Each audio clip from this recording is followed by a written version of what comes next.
Ang taong 2020 theme ay magiging makulay at kapana-panabik para sa mga Sagittarius. Bilang ang archer ng zodiac, kilala kayo sa pagiging mahilig sa pakikipagsapalaran, pagmamahal sa kalayaan, at walang katapusang pag-asa. Ang mga katangiang ito ang magiging gabay ninyo habang binabagtas ninyo ang buhay. Ang taong 2025 ay magdadala ng maraming pagkakataon para sa paglago at pag-unlad, na sinabayan ng mga sandali ng pagninilay-nilay at pagsusuri sa sarili. Anyayahan kayong lumabas sa inyong comfort zone, yakapin ang mga bagong karanasan, at palawakin ang inyong mga pananaw. Maraming inihandang sorpresa ang cosmos para sa mga Sagittarius sa 2025, mula sa mga personal na transformasyon hanggang sa mga kapanapanabik na pakikipagsapalaran. Sa buong taon, kakailanganin ninyong yakapin ang pagbabago, matuto mula sa inyong mga karanasan, at magtiwala sa inyong tatahakin. Ang taunang pagtatayang ito ang magsisilbing gabay ninyo, na magbibigay ng mga pananaw sa mahahalagang astrological transits, at kung paano nito maapektuhan ang inyong buhay. Kaya humanda na, mga Sagittarius, at maghanda para sa isang taon na puno ng paglago, pagtuklas, at walang hanggang posibilidad. Bago natin alamin ang iyong personal na forecast para sa 2025, unawain muna natin ang mga katangian na nagpapa-espesyal sa iyo bilang isang Sagittarius. Pinamumunuan ng Jupiter, ang planeta ng paglago at magandang kapalaran, taglay mo ang likas na pagiging optimista at ang pagkauhaw sa kaalaman. Kayo ay pinanganak na mga eksplorador, laging naghahanap ng mga bagong kaalaman, naglalakbay, at pinalalawak ang inyong pangunawa sa mundo. Ang iyong pagiging bukas sa mga bagong karanasan at ang kakayahang makita ang mas malawak na perspektibo ang nagpapatotoo na kayo ay mga tunay na visionary. Gayunpaman, ang iyong pagmamahal sa kalayaan ay minsan sumasalungat sa pangangailangan ng istruktura at disiplina. Ang paghahanap ng balanse sa pagitan ng iyong pagnanais para sa kalayaan at sa iyong responsibilidad ang magiging susi sa matagumpay na pagharap sa mga hamon sa susunod na taon. Sa buong forecast na ito, ating tutuklasin kung paano makaapekto ang iyong likas na katangian bilang isang Sagittarius sa mga enerhiya ng kosmos. Sa pamamagitan ng pag-unawa sa iyong mga kalakasan at kahinaan, mas mapapakinabangan mo ang mga oportunidad at malalagpasan ang mga hamon na hatid ng taong 2020 theme.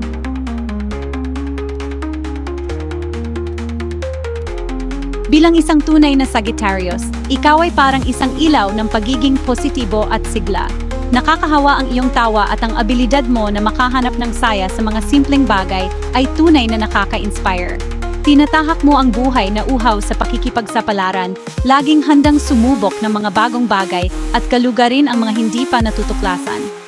Ang iyong ruling planet, si Jupiter, ay bukas palad na nagbibigay sa iyo ng suwerte at pag-asa. Hindi ito nangangahulugan na hindi ka haharap sa mga pagsubok. Ngunit nangangahulugan ito na mayroon kang likas na kakayahan na bumangon mula sa mga pagkabigo at makita ang liwanag sa dulo ng lagusan, kahit sa pinakamadilim na panahon. Sa taong 2020 theme, ang natural mong pagiging positibo ang magiging pinakamahalaga mong kayamanan. Habang tinatahak mo ang paikot-ikot na daan ng taon, tandaan ang pinanggagalingan ng iyong kaligayahan at salubungin ang bawat bagong araw na may pananabik at walang hanggang posibilidad.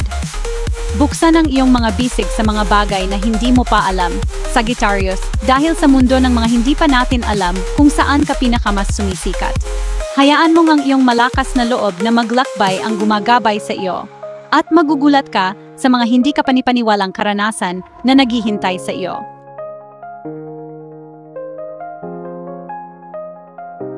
Bagamat malakas na katangian ang iyong pagiging positibo, mahalaga ring tandaan ang isa pang bahagi ng pagiging isang Sagittarius. Tulad ng isang mamamana, mayroon kang dalawang panig, ang pagnanais ng kalayaan at ang pangangailangang magsikap para sa isang mas mataas na layunin.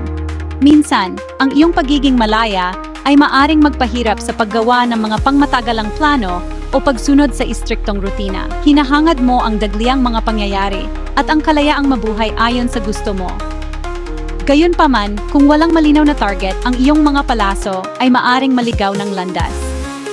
Hinahamon ka ng taong 2025 na hanapin ang balanse sa pagitan ng iyong pagnanais para sa kalayaan at ang iyong pangangailangan para sa istruktura at disiplina. Ang susi sa paggamit ng iyong mga layunin ay ang matutunan kung paano gamitin ng epektibo ang iyong enerhiya. Yakapin ang dalawang panig ng iyong pagtao, Sagittarius. Hayaan mong lumipad ang iyong malayang espiritu, ngunit huwag kalimutan ang iyong layunin. Sa pamamagitan ng paghahanap ng masalimuot na balanseng ito, maaari mong maabot ang iyong buong potensyal at lumikha ng isang buhay na makabuluhan at kasiyasya. Ang taong 2020 theme ay magiging panahon ng malalim na paglago ng sarili at paglawak ng mga abot-tanaw para sa mga Sagittarius. Si Jupiter, ang inyong tagapamahala na planeta, ay magpapatuloy sa kanyang paglalakbay sa Taurus na nagbibigay diin sa kahalagahan ng pagpapalaga sa sarili at katatagan sa material na bagay. Sa Mayo, lilipat si Jupiter sa tanda ng Gemini na maglilipat ng focus sa pag-aaral at komunikasyon. Bigyang pansin ang iyong intuisyon at ang mga senyales mula sa kalawakan. Mga Sagittarius, yakapin ang mga pagkataon para sa paglago.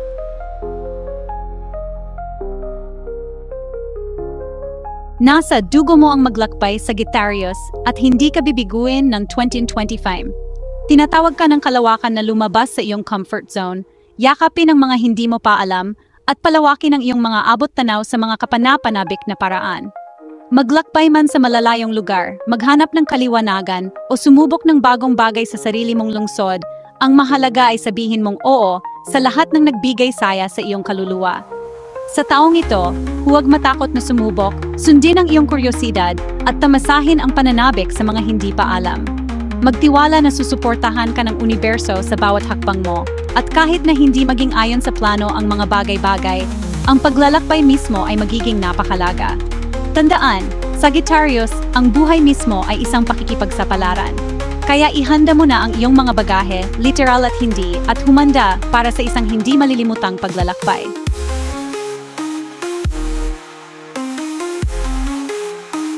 Mga Sagittarius, importante ang mga relasyon para sa inyo ngayong 2020 theme.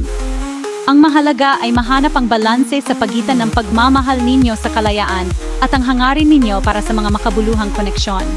Ang mga eclipse sa Aries at Libra ay magbibigay liwanag sa inyong mga relasyon at magdadalang pagkakataon para sa paglago at siguro, kaunting mga pagsubok.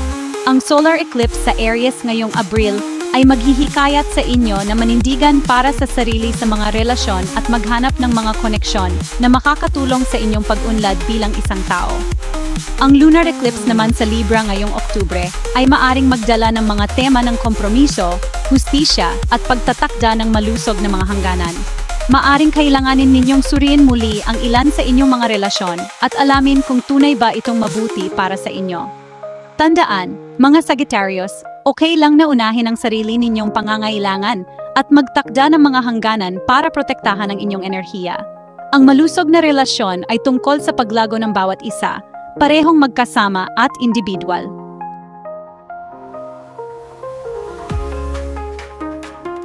Si Jupiter, ang planeta ng paglago at magandang kapalaran, ay magbibigay liwanag sa practical at masigasig na Taurus sa unang bahagi ng 2020 theme. Ang pangyayaring ito ay magdadala ng pinakahihintay na kasaganaan at paglago sa iyong buhay, lalo na sa mga bagay na may kinalaman sa pananalapi, mga pinahalagahan, at pagpapahalaga sa sarili. Maaring magsimula ka ng makaakit ng mga bagong oportunidad para madagdagan ang iyong kita o para sa mga matalinong investment. Ito ang magandang panahon para mag-focus sa pagbuo ng matibay na pundasyon para sa iyong kinabukasan at hayaan ang iyong sarili na masyahan sa mga magagandang bagay sa buhay. Gayunpaman, ang malawak na enerhiya ni Jupiter ay maaari ding humantong sa pagmamalabis kung hindi mapamamahalaan ng matalino. Maging maingat sa iyong paggastos at iwasan ang mga hindi kinakailangang peligro. Panahon na para tamasahin ang bunga ng iyong pagsikap, ngunit ugaliin din ang pagiging katamtaman at pasasalamat. Sagittarius, yakapin ang mga pagkakataon para sa paglago na hatid ni Jupiter sa Taurus. Panahon na para linangin ang katatagan sa pananalapi, tukuyin ang iyong mga pinahalagahan, at tahakin ang mas mataas na pagpapahalaga sa sarili.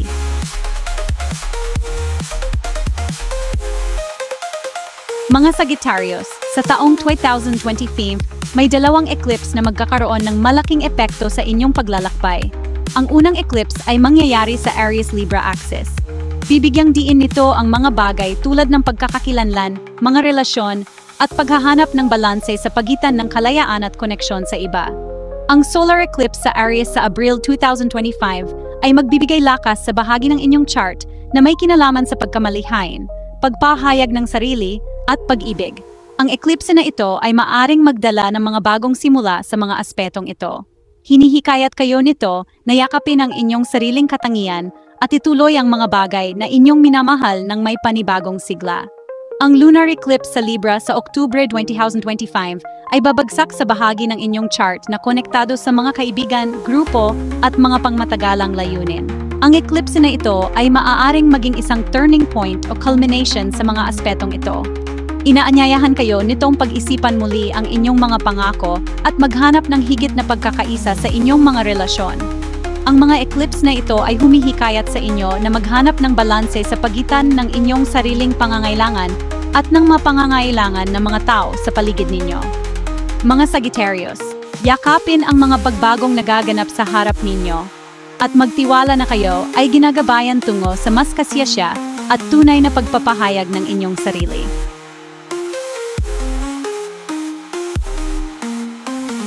Si Saturn, ang planeta ng disiplina, responsibilidad at karma, ay patuloy na naglalakbay sa mapangarapin at intuitive na sign ng Pisces sa buong taong 2025. Ang transit na ito ay maaring magdala ng panahon ng pagninilay-nilay, paglago ng espiritu, at pangangailangang harapin ang anumang hindi nalutas na emosyonal na bagahe.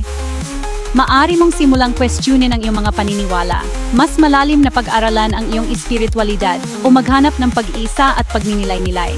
Ito ay panahon para sa panloob na gawain, para sa pagharap sa iyong mga takot at kawalan ng kapanatagan, at para sa pagbuo ng higit na pakikiramay para sa iyong sarili at sa iba. Ang mga aral ni Saturn ay maaring maging mahirap, ngunit sa huli ay kapaki-pakinabang. Gaya ng kasabihan, kung walang hirap, walang ginhawa. Sa pamamagitan ng pagyakap sa panahong ito ng pagninilay-nilay, maaari kang lumabas mula sa transit na ito na may mas malakas na pakiramdam ng kamalayan sa sarili, mas malalim na pag-unawa sa iyong mga emosyon, at isang panibagong pakiramdam ng layunin. Magtiwala sa proseso, Sagittarius, at hayaan ang karunungan ng iyong intuisyon na gagabay sa iyo. Ito ay panahon para sa paggaling, paglago, at pakikipag-ugnayan sa iyong tunay na sarili. Sa buong taong 2025, may magaganap na mahalagang pangyayari sa astrolohiya, ang square ni Uranus sa Gemini at ni Saturn sa Pisces. Ang dynamic aspect na ito ay lumilikha ng tensyon sa pagitan ng luma at bago, tradisyon at progreso, sistema at kalayaan. Maaari mong maramdaman ang tensyon na ito sa iyong karera, buhay pamilya o personal na paniniwala. Yakapin ang inobasyon, mag-isip ng kakaiba, at hamunin ang mga nakasanayang kaugalian. Matagumpay na maglayag sa transit na ito upang mapanibago ang iyong layunin sa buhay. Yakapin ang nagbabagong enerhiya ng Uranus-Saturn square. Habang sumisikat ang araw sa taong 2025, Sagittarius, makakaramdam ka ng isang daloy ng sariwang enerhiya. Ang Enero ay panahon para sa pagtatakda ng mga layunin, pagninilay-nilay sa nakaraang taon, at pagtatanim ng mga buto ng layunin para sa paglalakbay sa hinaharap. Dahil ang Jupiter ay nasa Taurus pa rin, maaari kang magkaroon ng matinding pagnanais na lumikha ng katatagan at seguridad sa iyong buhay. Ito ay isang magandang panahon para mag-focus sa iyong mga pananalapi, gumawa ng budget, at maghanap ng mga pagkakataon para madagdagan ang iyong kita. Gayunpaman, huwag masyadong magpakalulong sa material na mundo. Huwag kalimutang pagyamanin ang iyong malakas na loob sa pakikipagsapalaran. Ito ay maaring maging isang magandang panahon para magplano ng isang paglalakbay, mag-sign up para sa isang workshop o sumubok lang ng bago at kapanapanabik. Magtiwala ka sa iyong intuisyon, Sagittarius, at hayaan mong gabayan ka ng karunungan ng iyong puso. Ito ay panahon para sa mga bagong simula, para sa pag-abot ng mga pagkakataon, at para sa pagtatakda ng iyong mga pananaw sa isang maliwanag at mabungang taon. Sa pagdating ng Pebrero, hinihikayat kayo ng cosmos na maghanap ng balanse sa pagitan ng pagiging praktikal at malikhain. Si Venus, ang planeta ng pag-ibig, kagandahan at pananalapi, ay lilipat sa konstelasyon ng Capricorn, na maaring magbigay inspirasyon sa inyo na ayusin ang inyong mga pananalapi. Ito ay magandang panahon para suriin ang inyong mga investment, bayaran ang mga utang, at gumawa ng matalinong mga desisyon sa pananalapi. Ngunit huwag hayaang mapigilan ng pagiging praktikal ang inyong pagkamalikhain, mga Sagittarius. Ito rin ay magandang panahon para ilabas ang inyong mga talento sa sining, sumali sa mga libangan na nagbibigay sa inyo ng saya, at punuin ang inyong buhay ng kagandahan at inspirasyon. Magtiwala sa inyong intuisyon at hayaang malayang dumaloy ang inyong pagkamalikhain. Mamangha kayo sa makabagong ideya at naka-inspire na mga likha na lalabas sa panahong ito. Tandaan, mga Sagittarius, ang buhay ay isang canvas at kayo ang mga pintor. Magpinta gamit ang mga matapang na stroke at mga matingkad na kulay.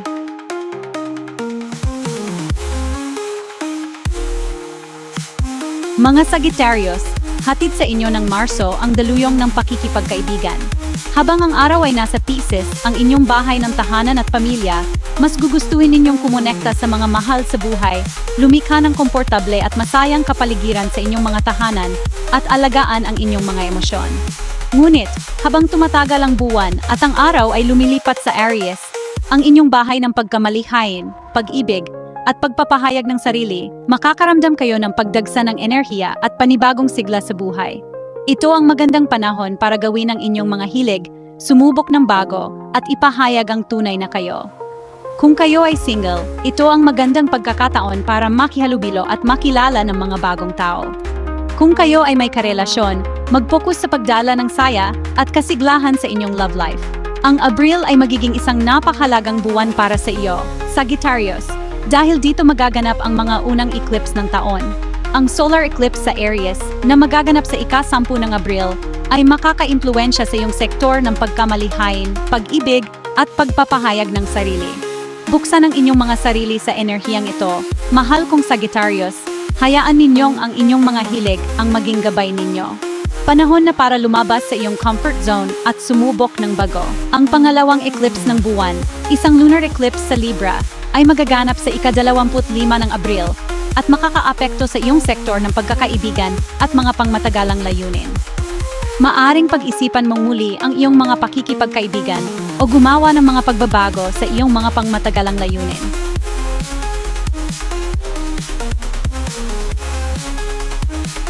Kaya, mahal kong Sagittarius, patapos na ang ating astrological journey at malinaw na puno ng potensyal ang taong 2020 theme para sa iyo. Panahon na para gisingin mo ang iyong adventurous spirit, palawakin ang iyong mga pananaw, at tuklasin ang mga bagong aspeto ng iyong sarili, mas malakas at mas tunay. Tandaan, ang astrolohiya ay isang kompas, hindi isang mahigpit na hanay ng mga patakaran. Nasa iyong mga kamay ang paglikha ng iyong sariling katotohanan kasama ang cosmos.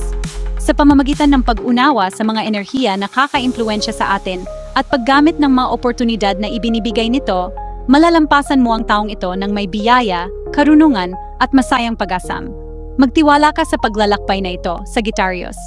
Buksan ang iyong mga braso sa mga hindi mo pa alam at hayaan ang iyong sarili na mamangha at matuwa sa mga walang katapusang posibilidad na naghihintay sa iyo. Ang cosmos ay nasa iyong panig, ginagabayan ka nito patungo sa isang maliwanag at masayang kinabukasan.